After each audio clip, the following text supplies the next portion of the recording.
6, 7, 8, 9, 10 पूरा पूरी 1000। ठीक बा भाभी, चल तनी हम है। एक मिनट। हाँ। पैसा के वापस करी?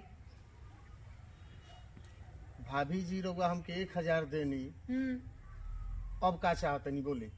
तो का 1000 का सिलेंडर नहीं खे, 950 के सिलेंडर बा, 50 रुपए के वापस करी? अरे भाभी 50 रुपया के बात बा ना, तो हम तो टेम्पू पर से उतार के ले आइल बनी, ओकरो तो कुछ होला हमार। तो हम का करी? ओकर पैसा हम देम का? एक तो घर सिलेंडर रास्ता पे छोड़ के जाता नहीं, घरों ना पहुंचाई, 50 रुपया हमरा वापिस नहीं की तो 50 रुपया में का रखल बा भाभी जी, फिर आगे भी तो काम बरुआ। अभी सिलेंडर लेत रोड पर कहाँ खड़ा हो गिलू?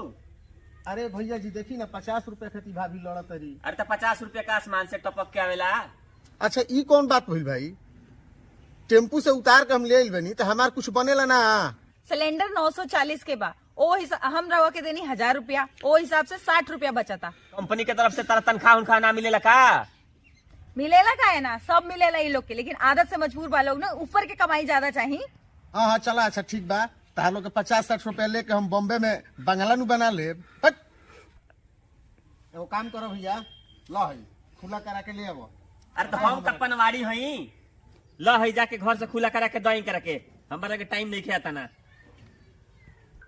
अरे जल्दी करो लो भाई, हमरा लेट होता और जाए के बटे सिलेंडर लेके, बहुत जगह देवे के बा सिलेंडर। तहरा का संसद भवन में जाए के बा?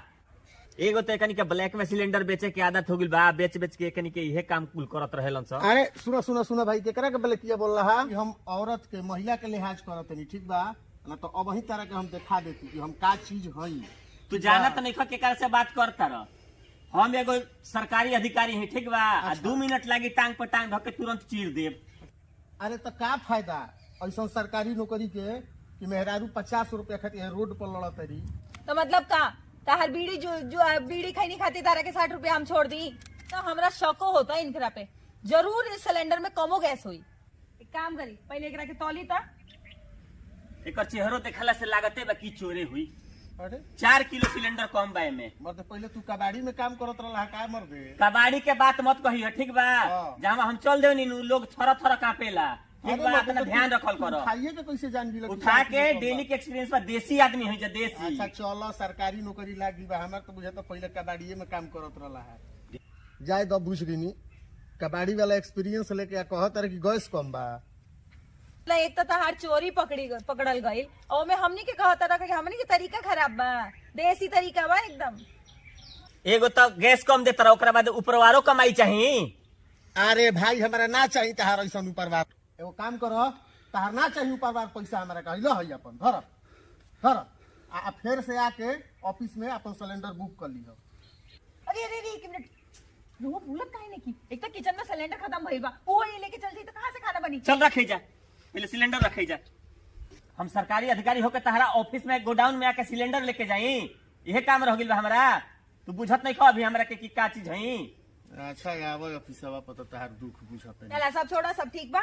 एक काम करा, तू हमरा 4 किलो गैस के पैसा वापस करो। दिक्कत बा गोदाम पे आवे में, ऑफिस पे आवे में, तो एगो गैस कनेक्शन के लाइन काहे निकल ले? अरे तो पैसा का तहर बाबूजी भरी है गैस पाइपलाइन के। 80,000 के महीना कमालू। तो 80,000 कमानी तो हम अपना खातिर कमानी, तहरा खातिर थोड़े ना कमानी। अरे सरकारी अधिकारी हैं? ओकरा बाद तू कहबू कि बुलेट ट्रेन ले लो। अरे रोहे दो तारा बस के बाहर के बात बा। ज्यादा दांत फड़ला नु तो मार के दांत के तहत कुल बत्तीसी झाड़ दे, फूटल चॉकलेटिया बम बना दे, बुझाइल? अरे ये सब मार पिटाई के बात रहा लोग छोड़ी, बाद में छोड़ी। हई चॉकलेटवा बम, बिड़िया बम सब कुछ छोड़ी, पहले ये बात बताई, हई गैस जोन कम भाई के भरपाई कैसे हुई? अरे मैडम तारा दिमाग में दही वही बका?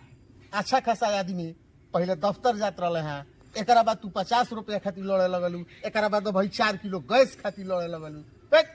में गलत का बा फिर? अरे गलत का बा, तनी मुनी देहिया से कमजोर रहता नु तो बरियारी अब रेल के आ तारा घरवा में सिलेंडर लगा दे रहती, आ भाभियो कुछ ना करती, तार मेहरारुओ कुछ ना करती। ये बात तो तू रहे दो, हमरा आगे ना क्यों बोल ना पावेला। अच्छा आदमी के हम पतलून ढीला कर देवे नी। अरे हम का देनी का होई सवेरे सवेरे 4 किलो गैस खातिर बम बनल बाड़ू। सिलेंडर में गैस कम देता रहा, ओकरा बाद ड्रामा करता रहा। हमरा अभी पुलिस के एजिया बुलाए के, फिर सारा जिंदगी नु जेल में बैठ के करते रहिए गैस के चोरी। अच्छा ठीक बा, जा बुला लो पुलिस, जा। अरे जा ना, बुला लो पुलिस के, हम डरी ले का। जब उनका पता चली नू रामलाल गैस वाला, थाना से कदम ना निकली उनकर। जा बुला लो ना, के 1 तारीख के वो लोग के 20% हिस्सा पहुंच जाला। जा, हम कोनो डरी ले का पुलिस से, जा बुलावो। देख ली हईसन सिलेंडर वाला से लेके और पुलिस वाला ले सब केहू 2 नंबर के काम करेला। एगो रउआ बानी, हम है कलुआ लेखा सिलेंडर ब्लैक करत चली है। अरे ते कलुआ के करके बोल रहे हो? नी के तीनों आदमी में सबसे करिया तू बाड़ा, तो तारे के नु करिया का आई। कलुआ कलुआ कहता रहो।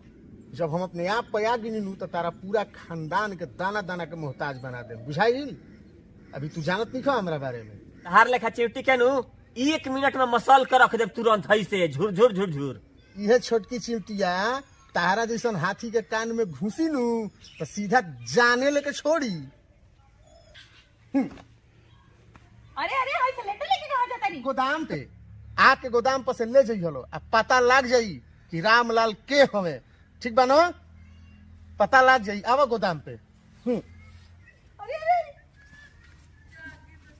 अरे रोकी अरे रोकी ना कोई, अरे कुछ बोली ना उनकरा के। अरे हम का बोली, 50-60 रुपया खातिर तो ओकरा के कब से रोक के ड्रामा कर दिले रहलू हो। हम ऑफिस खातिर लेट होता नहीं, जा छत पर से लकड़ी उतारा, जा करके चूल्हा फूक, हम चलनी ऑफिस।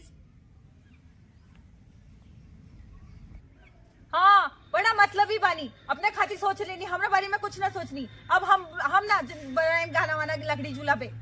हम बता दें कि हम बैंक मैनेजर के बेटी आई।